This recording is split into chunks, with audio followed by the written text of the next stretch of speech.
Liverpool Fan in Japan.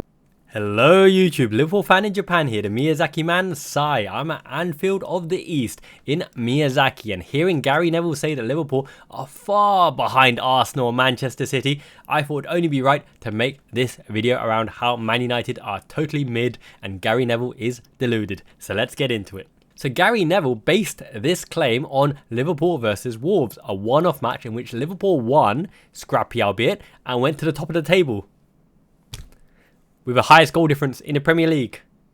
One loss.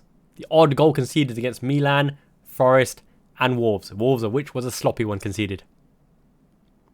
Get out of here. What is Gary Neville on about? Let's analyse Man United and where they currently stand in the Premier League table under Erik ten Hag and their performances, right? And I will be doing a tactical analysis on the visual formation board as to what I would do, a Japan coach for non-league J-League Lucha FC, on how Man United can close up shop, keep it tight and get the points on the table to climb the Premier League. Because as player coach of Lucha FC, we have won the league twice in a row, by the way. But anyway, yes. So many pundits and so many content creators have this entitlement attitude that they're Man United, they should be at the top, they should be winning everything, their performances should be blazing opposition away, they are European royalty, they've won the Premier League under Alex Ferguson. Remembering that Alex Ferguson handed over a deadbeat squad over to David Moyes, who was on its last legs anyway. David Moyes didn't really stand a chance. Now, Arne Slot inheriting from Jurgen Klopp is a completely different story, because Jurgen Klopp left on his own accord, gave great notice and handed over a squad that almost competed for the Premier League, albeit burnt out and the legs weren't there for the final run of the season. However, the squad is very healthy, and if you look at Man United's squad player for player, if you look at their tactics, look what they're trying to do, we're going to analyze all of it because this is a channel with substance in abundance, the cream of the crop, and that's what we do. So to understand Man United's predicaments, let's get into the Man United squad and do some thorough analysis in comparison with Liverpool, and then as a general bottom line, let's see how they should be doing in the Premier League and whether they are mid and actually belong challenging Brighton and Tottenham, for example, rather than the upper echelons or even Aston Villa in 4th place. So let's get into it first and foremost with Andre Onana. So look, as out of place Gary Neville's comments are, having been smashed by Tottenham 3-0 and the first half, even conceding and Mickey van der Ven running from his own halfway line, you know, it's terrible defending really and terrible pressing. But Andre Onana at the back, is he at fault for majority of the goals that Man United concede? So he is actually quite a classy keeper, came from Inter Milan, great distribution, great with his feet, quite confident lad, but his positioning is very suspect and he doesn't save the balls on the laterals on the whips either side as well as he should do. He's not dominant in the air and catching the ball. He does communicate well. His passing out from the back is pretty good, but Man United don't really have the players or the system to pass out from the back. Now, there's a lot of criticism that Erik ten Hag hasn't got a clear style of play, but I beg to differ, right? He wants to pass and move. Liverpool groove, Ajax groove, the Johan Cruyff dream team style of football where every player is inverted and flexible and able to transition through the lines as well. But the problem is he can't do that at Man United, because when they've tried to do it, they've been absolutely obliterated for the fact that the players aren't used to it. And in the Premier League, where the pressing is intense and players win the physical duels more often than not in the air as well, aerially, because there's a lot of aerial balls in the Premier League, especially the lower half table teams, you can't play that style of football, especially with the players they have in Man United. So Alessandro Martinez can pass out from the back. He is an option for Onana to pass out to. Luke Shaw is pretty comfortable getting passed to as well. Harry Maguire loses the ball on occasion, but his passing isn't too bad, all else considered. Wan-Bissaka couldn't do it. Diogo Dalot is okay at passing out from the back, but you need options in midfield to present yourselves. And I don't think at his age, Casemiro is the best at turning on a sixpence to distribute, having got the ball back to goal. Additionally, McTominay couldn't do either, which is why McTominay was sold. Bruno Fernandes probably can do it, but he's too high up on the pitch and doesn't go into the pockets because you're getting him away from the goal threat. So Onana's distribution and ball playing game is almost nullified by the players and system that Man United employ. And he's not the greatest shot stopper. He doesn't inspire the most confidence. He's not dominant aerially as well. He's not a great penalty stopper either. So he's fairly mid. I would expect a mid-table team for Andre Onana.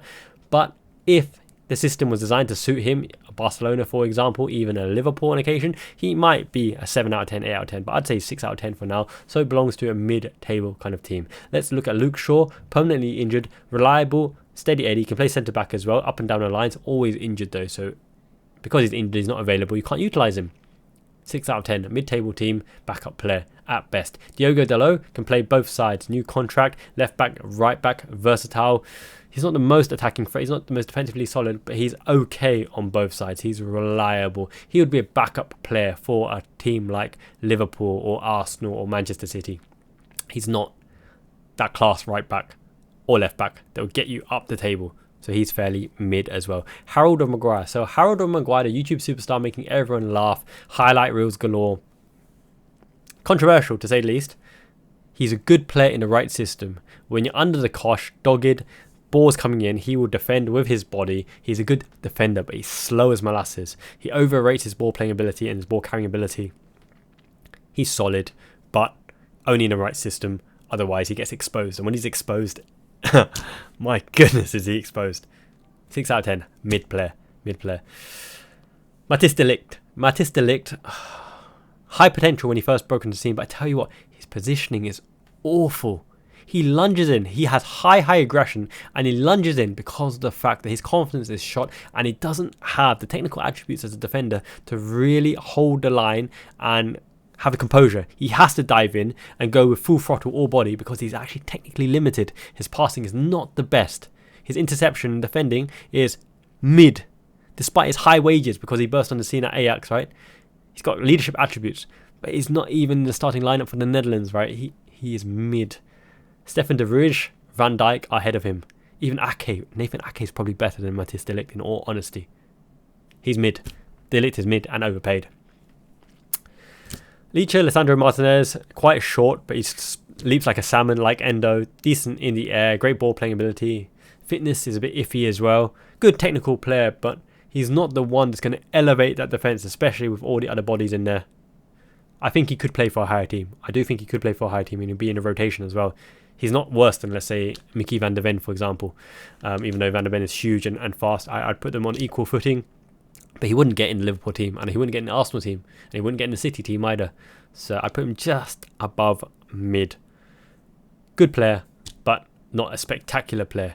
Then a player that could have really made the difference, coveted by Real Madrid, coveted by Liverpool, Leny Yoro, right? The one that could, a generational talent, for example. He could have made a difference, but that injury, we haven't seen anything of him. Can't judge him, but he should potentially be a great option for the Man United team. Now that is Kawaiso. Kawaiso means unfortunate for them in Japanese, because he could be one that you'd say that is not mid. He is probably destined for good things if he can stay clear of injuries. For example, Wesley Fofana was a good player, French player as well, but he was injured. Bought for high fee from Leicester at Chelsea. Maybe he can turn around his career as well. But question marks out for Leny Yoro, but he should be a player that can play for Man United 4 years and elevate their standings. He has apparently everything technically, and he's a well-rounded player. So should be a good player. I can't say anything bad about him. Haven't seen him, to be honest. Can he cope with the Premier League? Hope he can come back from injury, but he's not going to be around for a long while. So there you go. Hopes on Leny Yoro for Man United. Even though I'm not a Man United fan, I'm a Liverpool fan. But just being realistic, he's definitely not mid, for example. And they paid a high price, and he should be becoming good as well. And then Malacia is injured as well, isn't he? He hasn't really had a chance to show what he can do, so reserve judgment on him. He could prove to be a good player, but once again, he doesn't elevate the defence. He doesn't inspire confidence. And when you name all these players in the Man United backline who, as a unit as well, can't play to Andre Onana's ball-playing style, and defensively vulnerable, and with clear flaws as well, right? Maguire and Lindelof is a pairing that nobody really liked to see in a Man United team. Lindelof, okay, steady Eddie, reliable, but And he's determined, though. He wants to win. You can see he really wants to win. Harold Maguire wants to win as well. But they're all mid. Who is the standout of that back line in Man United?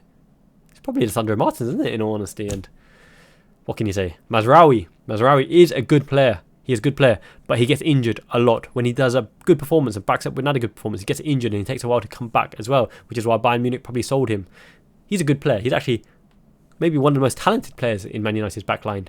But because he's always injured and takes some time to get up to form, and he's going into an uncomfortable, unconfident backline, he's mid.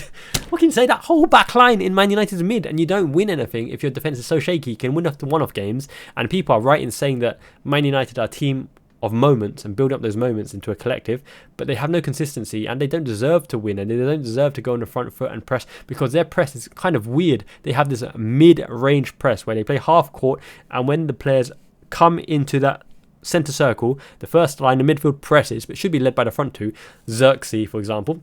But his pressing isn't the most effective, or at least doesn't unlock the potential for the midfield to engage in the press. And Bruno Fernandes tries to press, but he's not the best defensive tackle either. Casemiro is aging, as I mentioned as well. Now, Ugarte can press, but he can't do it alone as a single pivot, and he's technically limited on the ball, and his passing is massively overrated. But he suits a flair team who need a dedicated ball winner to give it to more exciting players. We'll get into the midfielders in a second. But the press is ultimately very, very weird and disjointed. And because the backline probably don't have confidence in the players in the sixth position like Casemiro, but Ugarte might be a difference maker, even though he hasn't shown it so far. The backline can't go high up because they'll be exposed in behind, because they're not the paciest lot. They're just really not the paciest lot at the back. You compare it to Ibu Konate, right? You compare it to Saliba, Van Dijk, for example. Even Nathan Ake. Ruben Diaz isn't the paciest. Gavadio is pretty pacey as well. Man City have the options. Kyle Walker can bomb down, close up shop, defend in a free and transition. But Man United don't have that in the absence of Luke Shaw, who's probably the one, if he was fit and on form, the one who can pivot into the sixth position, double blockade, into the wing back as a wide defender, into the centre back role, which he's been used on occasion and reliable. Luke Shaw, Mazraoui and Lisandro Martinez are probably the only three that probably deserve to stay in the Man United team. De Ligt, Maguire, Lindelof. I don't think they're good enough. Delo, question marks. Lenny Yoro is definitely one for the future, does deserve to be Man United, but hasn't proved in the Premier League yet. And Johnny Evans, I haven't even mentioned Johnny Evans, slow as molasses, reliable, steady Eddie, ball as a stopgap, let's not mention him at all. That whole defence is mid. Lenny Yoro should probably stay. Lisandro Martinez, Luke Shaw, talented but injured. Malacia, can't comment on him. Delo is average as well. So when Gary Neville mentions that Liverpool are miles behind Arsenal and miles behind Man City, I can't see it. But it's a deflection tactic to deflect against how Man United are so poor at the moment. They probably deserve their position, if not slightly worse on current form. And he can't deflect it to say, it's Glacier. It's the Glacier's fault. What is wrong with Man United? Glacier. Glacier. WCW Sub-Zero rip-off wrestler. I love it. I love wrestling back in the day. Okay, let's get into the midfield. Alrighty, so let's get into the tactical lineup of what Man United should do to try to work their way up the table with their current personnel. Now, I'm going to take some liberties here and include some injured players because they will come back into the fold. Now, you could chop and change for different players, but this is what they should be doing with their squad. So, Onana, goalkeeper, that plays from the back, isn't the most defensively solid. He's going to need pacey quality players in the back line. Now straight away, in order to facilitate this system, I think you have to have Mazraoui here, and Luke Shaw can come in here, but he's perennially injured and I don't know if he'll come back to form. So Diogo Dalot could be here, but let's say for example Luke Shaw is fit, then you're going with Lenny Yoro in the back line in here. And who partners him? I don't trust De Ligt at all. Harry Maguire has his uses. Lindelof, shaky as well, that back line. It's got to be Lisandro Martinez. Martinez comes in because it's a ball playing backline, right? This is the best ball playing backline Man United have. It's not Maguire, it's not De Ligt, it's not Lindelof, for example. Now, how do you make the most out of Man United's squad? So Man United of the past was famous for flying wingers. Cristiano Ronaldo, Ryan Giggs, for example, up and down the wing, smashing balls across. But the only one who can get on the end of the crosses is Rasmus Højlund, because it's not going to be Joshua Xerxes. He's ineffective in the air and he doesn't seem to be able to finish either. Rasmus Højlund sliding in, and no one's dominant in the air either. So playing a striker that relies on wing service is almost a waste. So I don't think they should go with that approach. I think you have Ugarte holding the back line, right, tight in here, allowing these guys to press and push up as well. Martinez is the ball player of the back alongside Lenny Yoro. It's not Ugarte, okay? Kobe Mainu in and between the lines as your box-to-box number 8, because he is the athletic prowess of the team that gives them the legs and the agility and the ability, and he's pretty press resistant if given the right service and right shape. Who plays here? Controversial as it may be, I think Mason Mount has a role to play in the team when he's fit, for the fact that his pressing is pretty good. He's hardworking. He has technical attributes, but he hasn't shown the quality in here. He can't be playing too high up because he will waste chances. But in a midfield, backed up by Ugarte as the intelligent shadow that Endo does to your McAllister or Szoboszlai, Mason Mount has a moment to be hardworking, roam around, be a roaming Mazzala playmaker. Now, we don't have a right winger and a left wing in here because I think you almost play with two number 10s, okay? Bruno Fernandes is one of the best players. Technically, has a shot, has a goal in him. It could be Xerxes, Could be Xerxes, it could be Bruno Fernandes. But let's put Bruno Fernandes at the point of the diamond because he is your number 10, which means you have two players who need to join in the attack and work the whips as well. In order to get the goals and stay defensively solid, is this how you spell Højlund? I don't know, but let's say Rasmus Højlund is spelled like that, and Xerxes, because even though he's had a poor showing so far, Xerxes is showing promising movements and getting into the right goal spaces a la Darwin Núñez, and the goals will come if you give him the opportunity to work it again and again. What is the concept of this? Bruno Fernandes is the one that links the front line to the back line, but ultimately he is also probably the best goal scorer. How shocking is that? He's the best goal scorer of this bunch. He's the Frank Lampard, deflection maestro, technical beast, long shot beast of the team. Højlund and Rasmus Højlund needs to work the whips. Xerxes needs to work the whips and get into the number 10 position. Mazzala alongside Bruno Fernandes as well. Mason Mount can overlap into the right channel as well. Mazraoui goes up and down the lines. He forms that 5 in midfield with Shaw, Ugarte, kind of staggered because you have this kind of effect here because Onana and Martinez are possibly the best ball players out of this lot.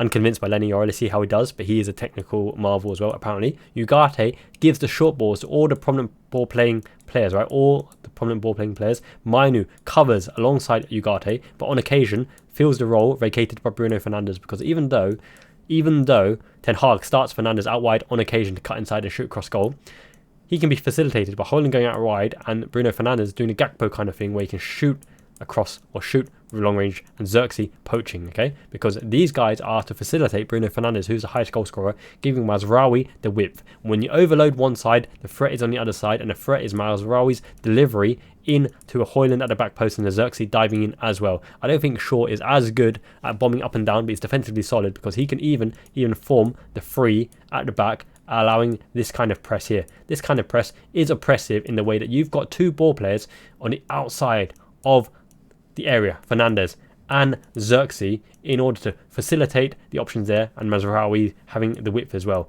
Mainu can have the width, Ugarte can cover for Mainu or Mount on occasion, depending on where Mount pivots on the laterals as well. But you've got to allow Mazraoui to do what he does, which is bomb up and down. And I think it's this particular position here that is Man United's best hope to keep it solid and retain a goal. You can bring a Rashford on for Bruno Fernandes, holding the width position and coming inside at Arne Slott's positional play to get a player into the 10 position. But ultimately, it's Højlund at the top, running channels, making a width. Xerxes connecting the play, dropping as a false 9 kind of player. Fernandes is the highest goal scorer, so you've got to make the space for Fernandes to get the late balls, run onto the ball, or even underlap and overtake into the box as well, because he is the one that's going to get you the goals. Mainu is a facilitator, Mount is a roaming connector, and Ugarte has to be an intelligent shadow to protect from any counter-attack as well. Shaw can hold the width, he's a good wide defender. Martinez is the ball player. Lenny Yoro steps up as the pressing player as well, and Mazraoui needs to be given space on the outside. This also allows Onana the ability to triangles as well, right? Even if he passes it short, there are options there on and either side of that pivot to allow players to transition and get the ball off of Onana. And Højlund really has to be a selfless running player, and hopefully Xerxes can get in the pockets to connect the play up. But I think they should be doing that. They're wasted playing Garnacho and Diallo and Rashford as wingers who just really can't get in the game and press defensively and set the traps on these whips either. So overall, that's what I'd be doing if I was Man United coach. But hey ho, Ten Hag is paid the big bucks, and the reason they can't sack him is it's going to cost 17.5 million to sack him and replace him. So yeah, food for thought there. Let me know what you think in the comments below. I think Man United are quite mid and deservedly belong mid-table at the moment until they fix up, look sharp and shape up their squad. They just don't have the right personnel overall to have a proper go at teams as well. But on a one-off game, they might be able to do it. Make sure to like this video, helps this video get seen. Something slightly different today, Man United coverage, but mainly because Gary Neville wanted retaliation for calling Liverpool no-hopers in the race against Arsenal and Man City, and he is totally wrong. He might be doing it for clickbait, might be doing it for the views, or he might just be deluded. All good. This is a channel of substance and abundance. Domo Negato, thank you so much. Make sure to smash the like button like right now. It really helps this video get seen. Subscribe if you haven't already. Lots of quality content coming up. And for the members, thank you so much to Liverpool Fan in Japan members for supporting the channels. YouTube membership is the best way to support the channel. My's translation of Endo's video is coming out tonight, by the way. Releasing it very soon. And I want to reward myself with a piece of kit. This one looks proper lush. Actually, I got a sneak peek already. It's purple. It's good. It can only be... Oh. It's the AXA training shirt. It's the AXA training shirt, isn't it? Purple, stripy, and delightful. Really nice. Smells really nice. Let's whoop that on right now. Fit, Lush, AXA, LFC, Training Academy. It's beautiful, beautiful things. Yes, Russian boy Ato will be announcing the winner of that giveaway competition for that purple rain jacket very, very soon. The windbreaker. Stick with it. Next video coming soon. Join the Discord if you haven't already. We chat Liverpool transfers, opposition, rivals, anime, weeb goods, everything. All good. Discord, very fun. We chat daily. I'm there 24/7. Until next time, hit my music. Liverpool fan in Japan.